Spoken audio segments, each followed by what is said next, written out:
It's good to be structured, to have a plan, to have a vision, to put things, in line, because, it's the first thing to achieve a goal is to see and understand what the goal is. But it's also good sometimes to be more creative, flexible, go outside of the path that everybody is following.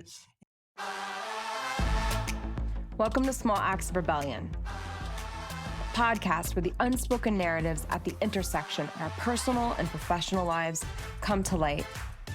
I'm your host, Heather Pridemore, your guide on this journey of discovery and defiance. Join me as we uncover the rebellious spirit that shapes our careers and lives. It's time to own your story. Are you ready? My guest today is Antonio Pagano, also known as AP. Antonio is a visionary, outside-the-box thinker, constantly reassessing his skills and knowledge to stay ahead of rapid change. With over 25 years of experience, he is a results-driven marketing and business development strategist and implementer. Antonio has a proven track record of transforming businesses, launching products, and leading high-performance teams across diverse industries like consumer goods, network marketing, higher education, professional sports, and emerging tech. Antonio's superpower has always been understanding varied consumers and industries, bridging silos, and cross-pollinating ideas. He leverages his expertise to build brand value and competitive advantage through innovative storytelling, customer experience, technologies, tools, and platforms. And he's genuinely just a pleasant person to be around. Welcome to the show, Antonio. Thank you so much for having me, Heather. Thank you so much for the kind words. It's a pleasure to be here. I'm really excited. I'm excited about this podcast. I'm excited about your new project. And I really hope to bring something of value for your audience. I have no doubt. So for the audience, Antonio and I met in graduate school. So we just recently finished the MBA program at Boston University's Questrom School of Business. And Antonio and I were actually partnered. We were on a project together. It was a small team of 5 or 6 of us. And so for a whole term, Antonio and I got to know each other, and just such a pleasure to be a teammate, to spend time with you. And so I'm really glad that you could be on the show today. And it was the same exact experience for me. I had the opportunity and the pleasure and the honor to spend time with you and other great professionals. And that MBA was really part of a new chapter of my story. So I'm glad that you and other like-minded people were part of that new chapter. I love that analogy, Antonio. There's something else I really loved. You have in your bio cross-pollinating ideas. And when I read that, I was like, ooh, I like that. It's provocative. It's interesting. So can you for just a quick second, tell me just a little bit about your experience cross-pollinating ideas? I would say that is in line with the title of your podcast, right?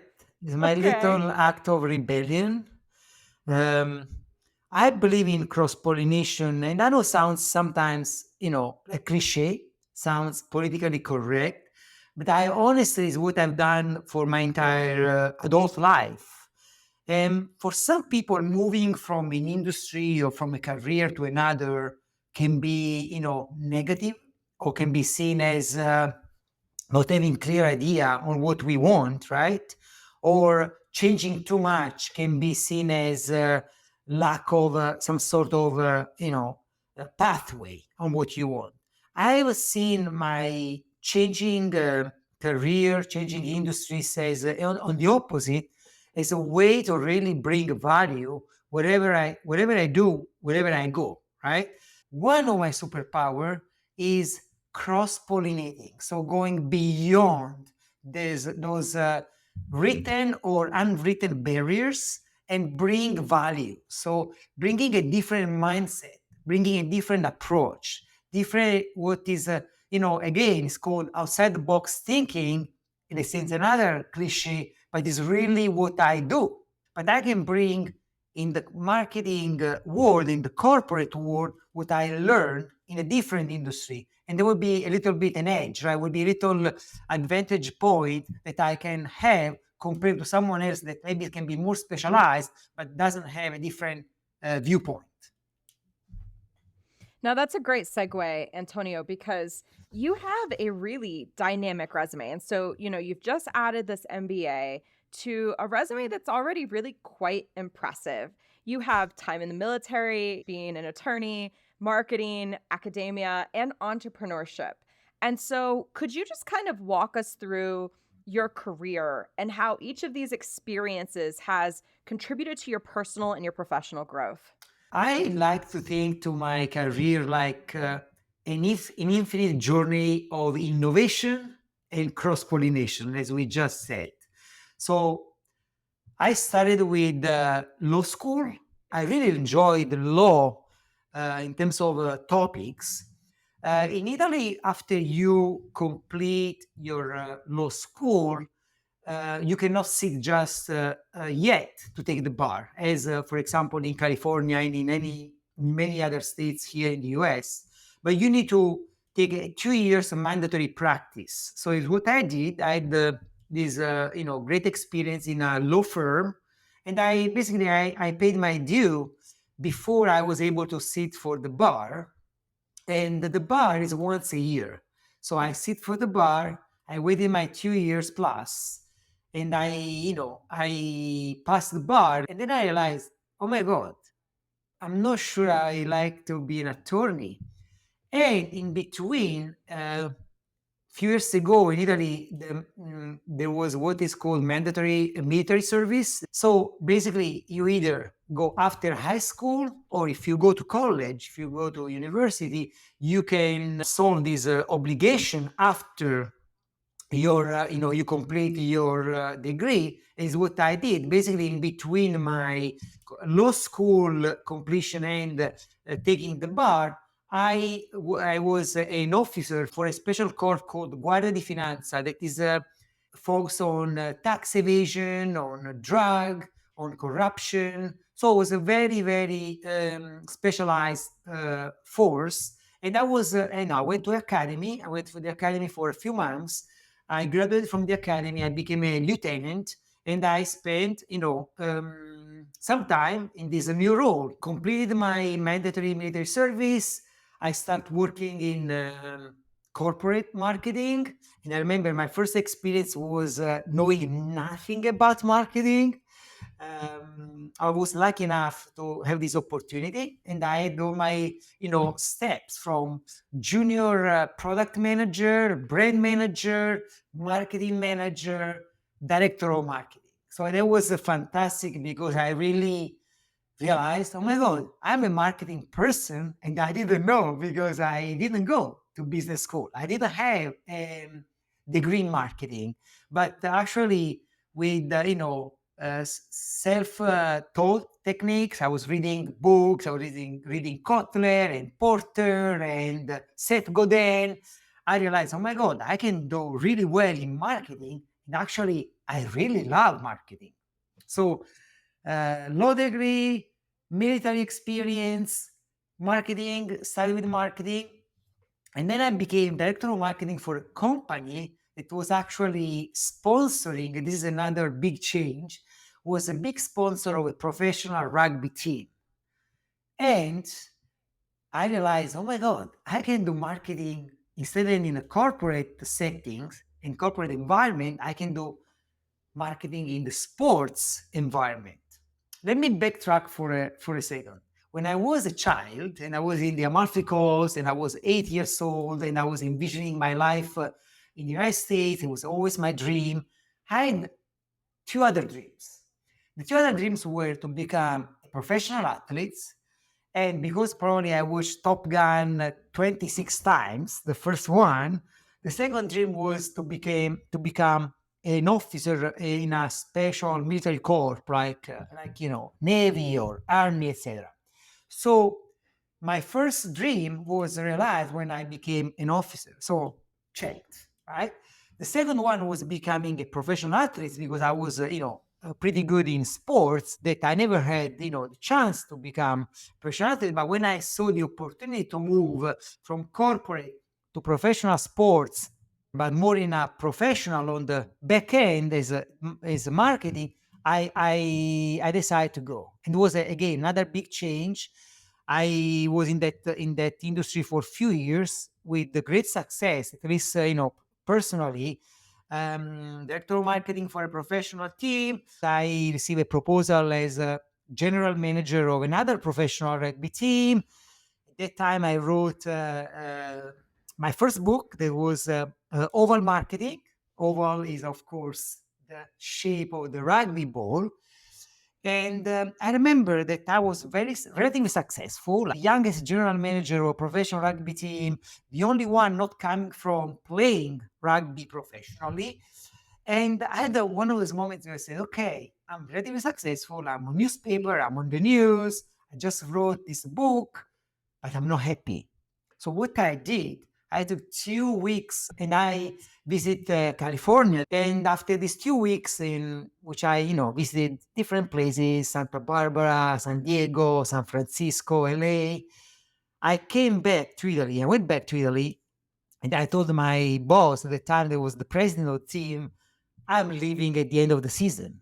She was like, you're crazy.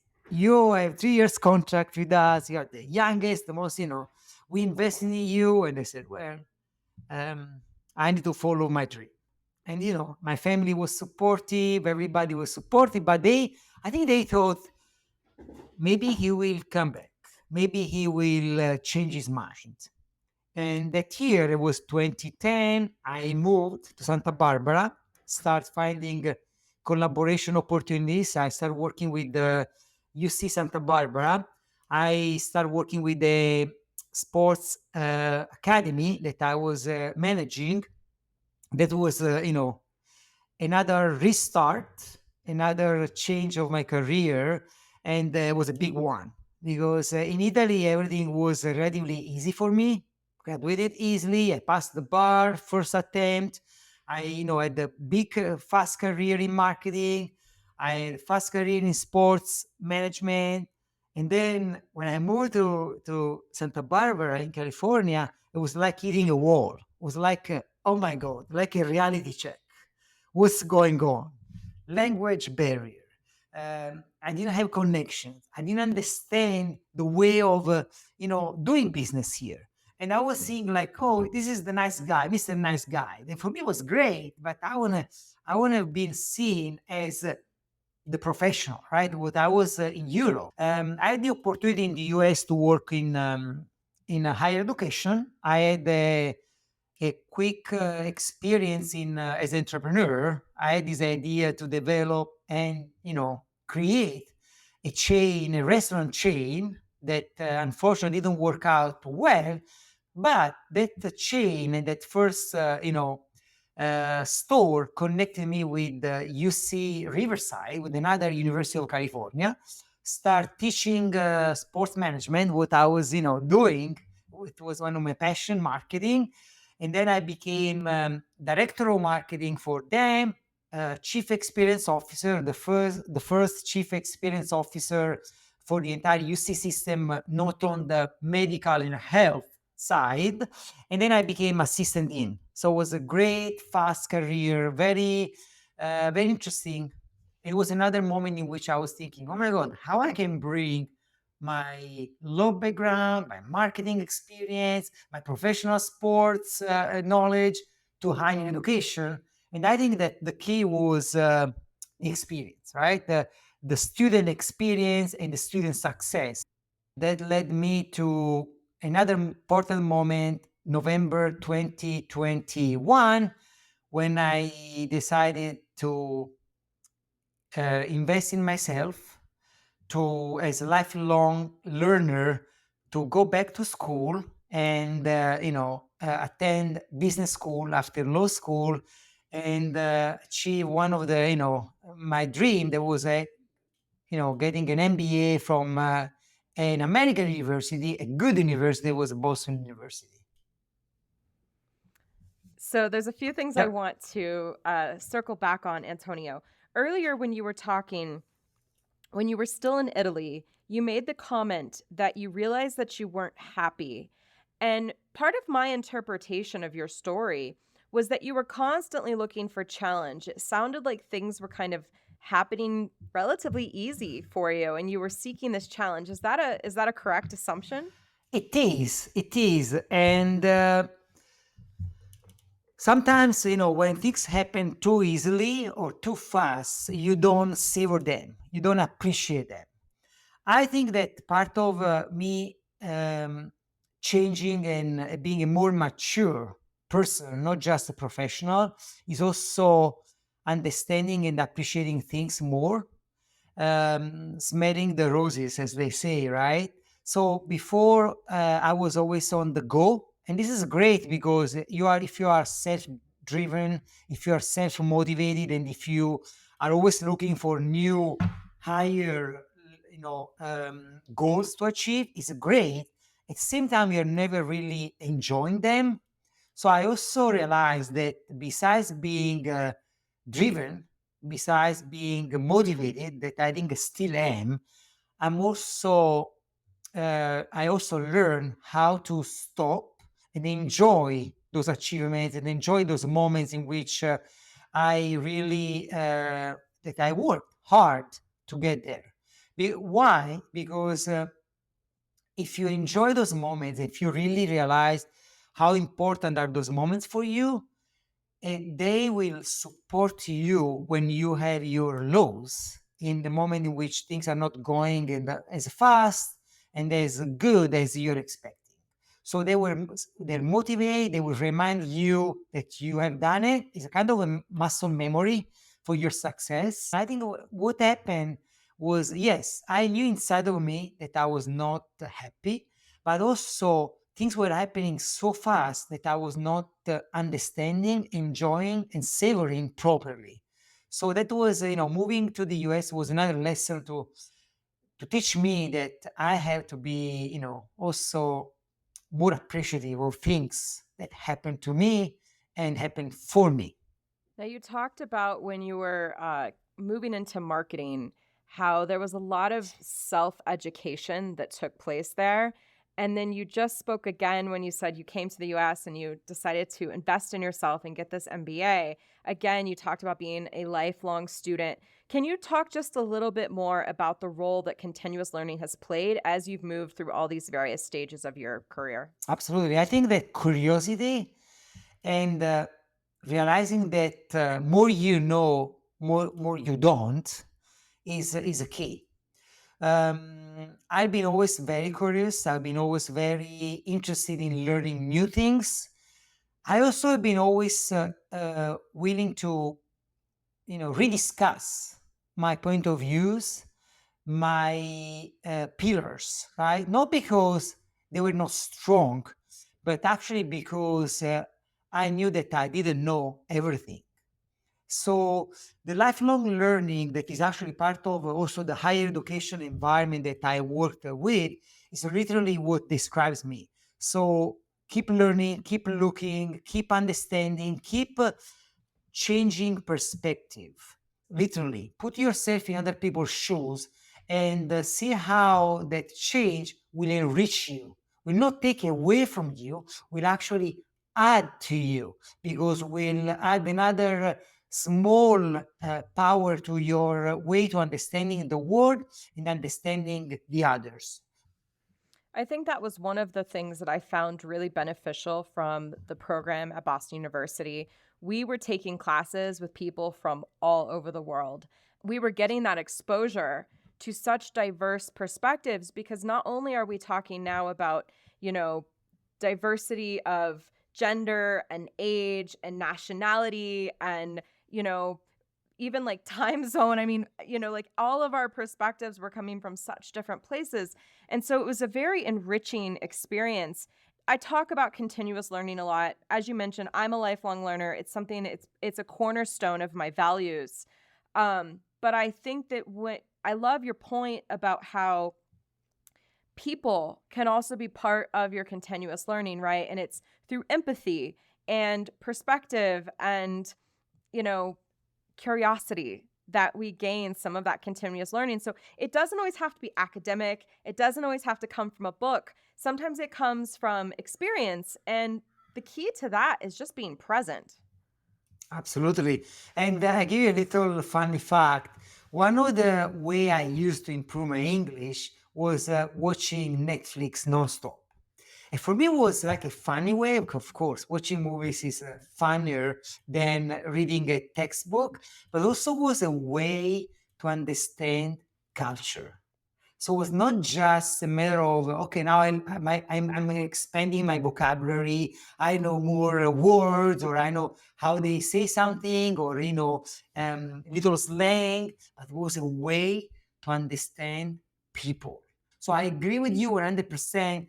Lifelong learning is a mindset, is an attitude, doesn't always come from formal education that I strongly believe in.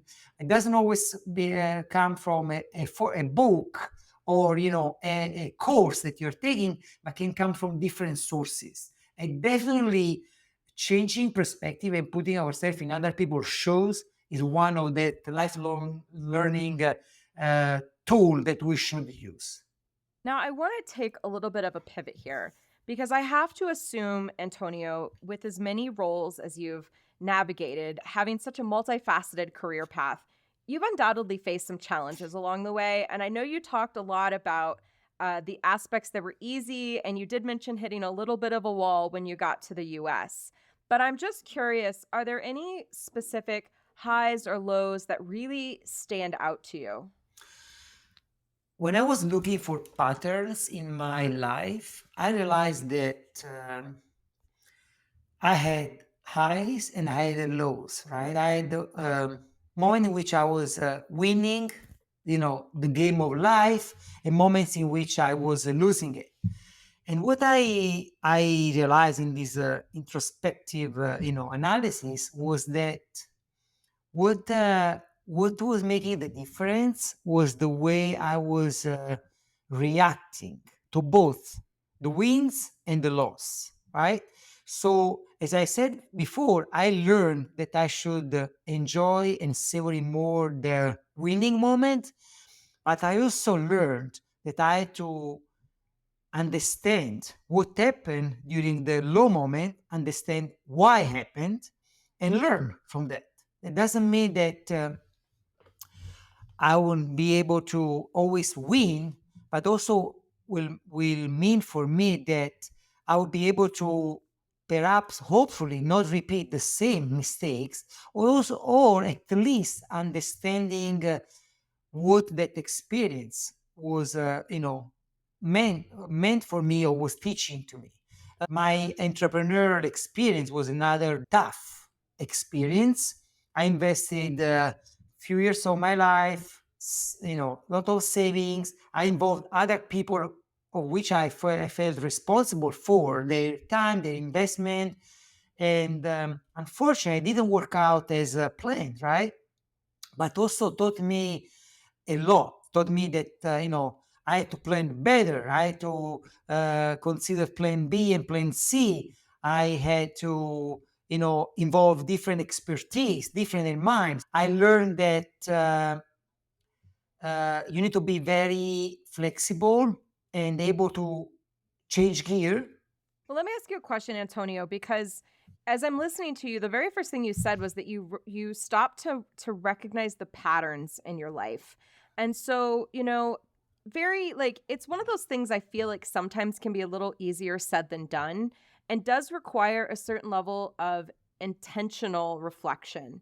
What is your process for reflecting on your life and your career and identifying those patterns? Like, do you have a system or a framework? I like journaling. I always have my, moleskin with me, with my Parker. So I journal a lot. Not consistently. I mean, I don't journal every morning and every night. I should, but I don't do. But I definitely journal when I want to elaborate something. Helps me to even, put pen on paper and work on my thoughts. Works helps me a lot. And then I read it, and then I try to really literally connect the dots. And I said, what I did right? or what I did wrong in this moment that led me to this outcome, right? And sometimes the outcome is better than you expected. Sometimes it's worse. But my system again is stop. Try to be less involved in the day to day. For me, there is a change of a pace. Helps me to stop what I'm doing and see things more objectively. What is our reality most of the time is created inside of us. So if we're able to understand the way we create those thoughts and we understand the way we elaborate things, we're able sometimes, most of the time, I would say, to also change the outcome of our reality. My system is putting down my thoughts, understanding the patterns, learning from mistakes, enjoying my wins, and move on and see what is the next, right? So that actually leads me to my next question because, we talked about your highs and lows and how you sort of spend some time reflecting on those. But now I'm wondering how those experiences and how that reflection process has influenced the subsequent career and life changes that you've made. That's a great point. I think I had, because when I was reflecting on my career and I said, oh, let me create a way to show on a linear way how I moved from this industry to this other industry and then to this other industry. And then I realized that, I was literally designing this on a linear way. And I said, it doesn't make sense because seems that there is, yes, there is a correlation in terms of time, but it's not a correlation in terms of how they overlap and how they cross pollinate. So I decided the best way was the infinity sign is keep going, keep progressing. And actually, I like to visualize my career as an infinity sign that is always growing a little bit. So it's still the same shape, but it's a wider, it's a bigger. Why? Because I have new experience. Why? Because I have new industries. Why? Because I made more mistakes.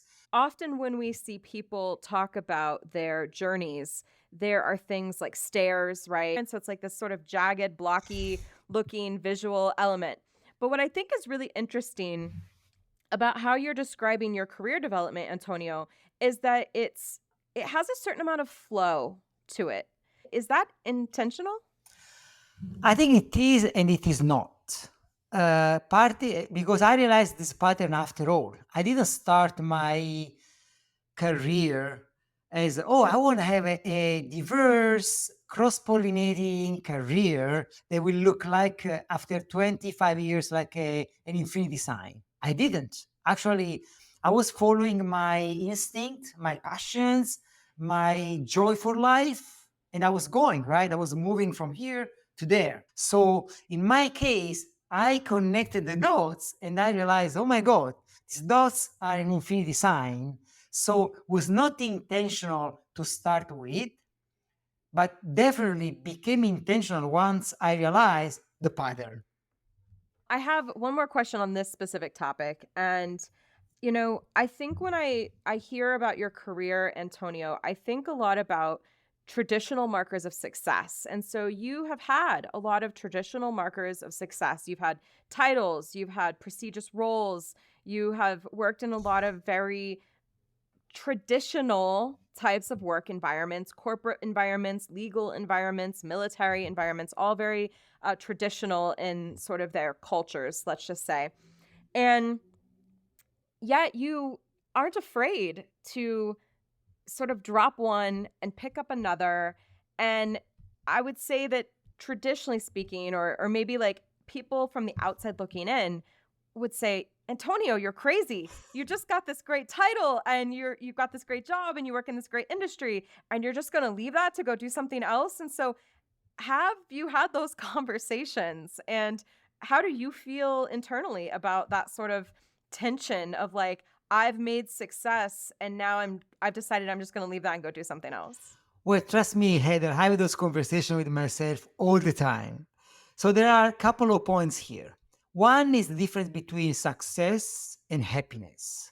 So the other question that I always ask myself was, are you successful? But most importantly, are you happy? And then when I realized that I'm not happy in that being successful or even not being successful anymore, it's time for me to change. So this difference between success and uh, and happiness, I think, is a very, very important. The other point that I would like to, say something about is a lot of people struggle in change. I I thrive in change. For some reason, I like change. Change excites me. I work well under pressure. I work well when it's time to reinvent myself. I work well when it's time to think outside the box. When it's time to connect things in a different way, non-linear way.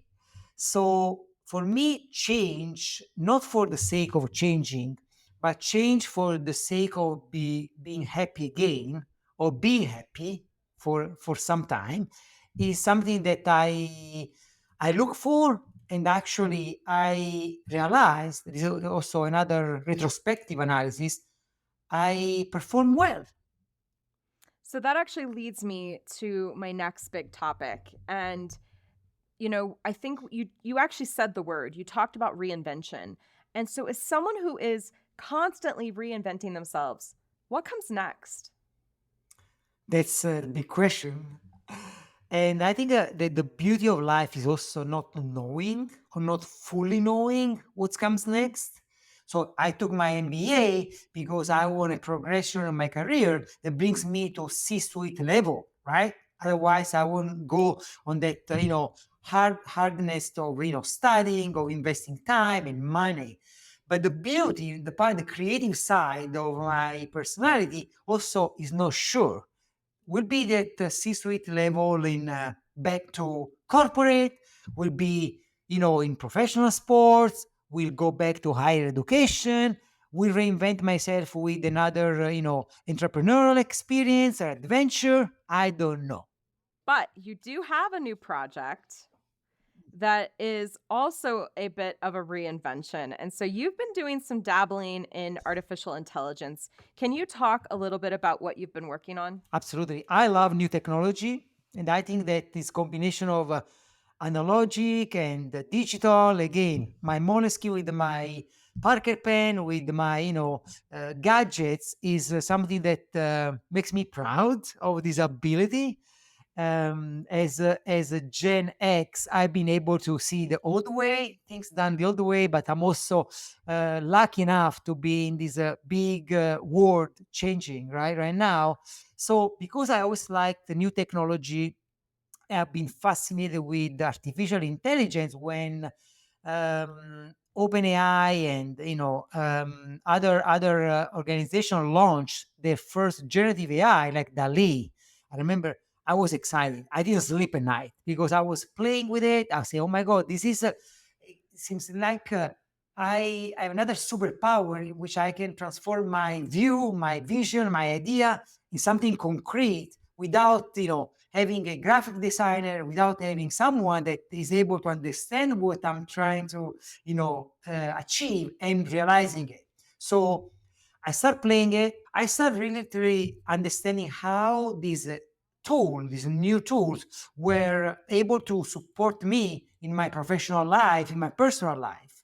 So basically, I went to the next level. That was not just using them as an average user, but literally studying, literally learning, reading how I can prompt. And I realized that these are incredible, powerful tools, right? So, what I did, besides practicing and testing, I said, what if I can bring my knowledge, my skills to the service of others, So it's what I did.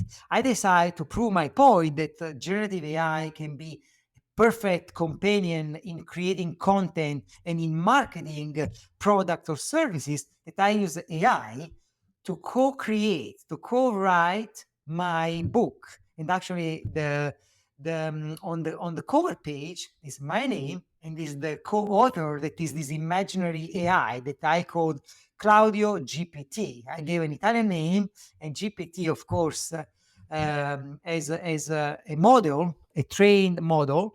And I think came out incredibly well, even better than I was expecting. So the book is called High AI: How Human Ingenuity, remember, ingenuity is from the human side, and artificial intelligence, the AI side of the high AI, are transforming the marketing universe.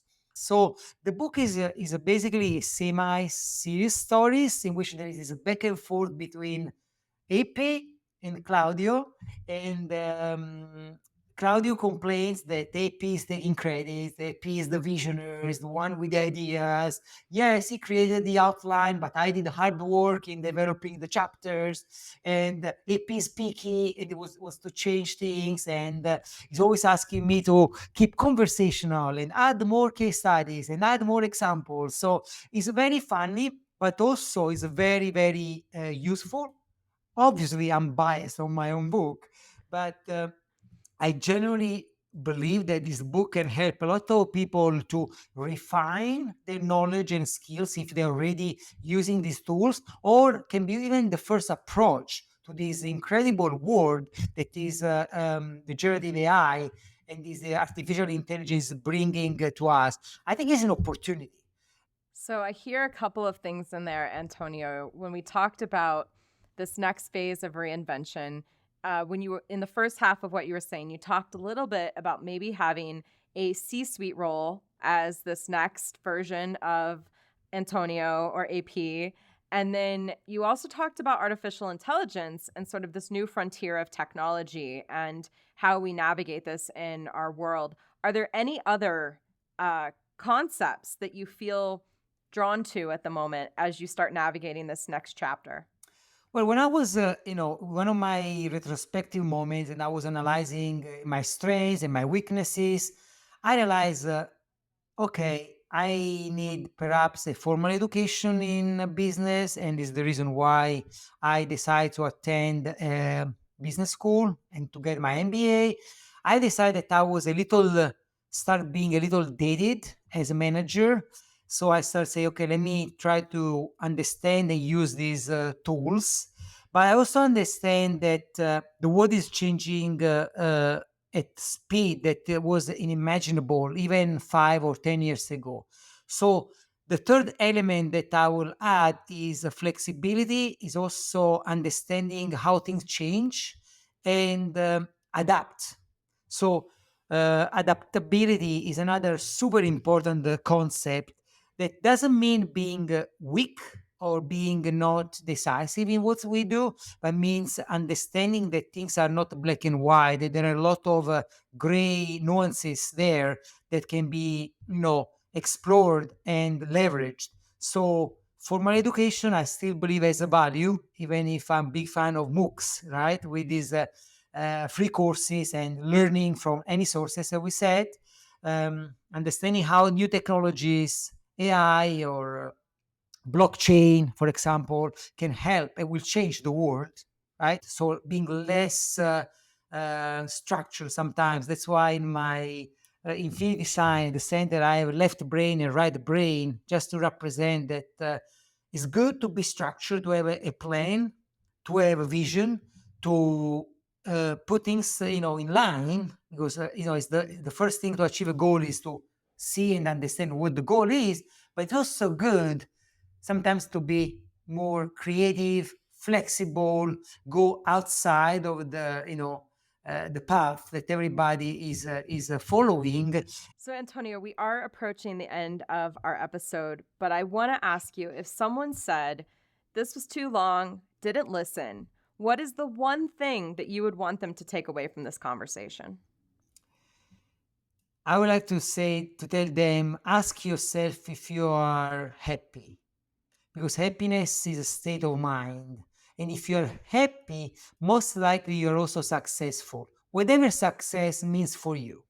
So the only one message that the only takeaway that I will ask the listener to take is stop, ask yourself if you're happy, and go from there.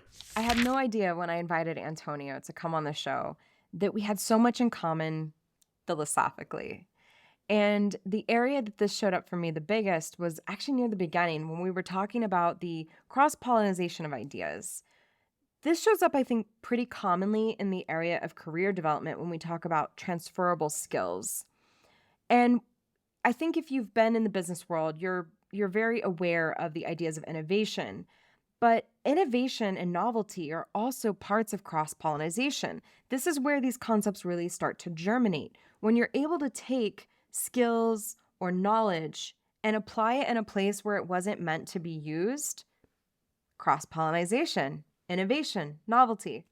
And so I got pretty excited when we talked about that. I was also really inspired by Antonio's story, pretty similar to Tanya's story in episode 3, when they take these risks, right? They take these chances, they bet on themselves, and they sort of trust it's all just going to work out. And for me, that really stood out the most in Antonio's story when he left his career in professional rugby to come to the United States. And so I thought that was really powerful. And then there was a part of the conversation that kind of hit me a little bit deep. And what I mean by that is Antonio was talking about the importance of recognizing our wins, stopping to smell the roses, as he said.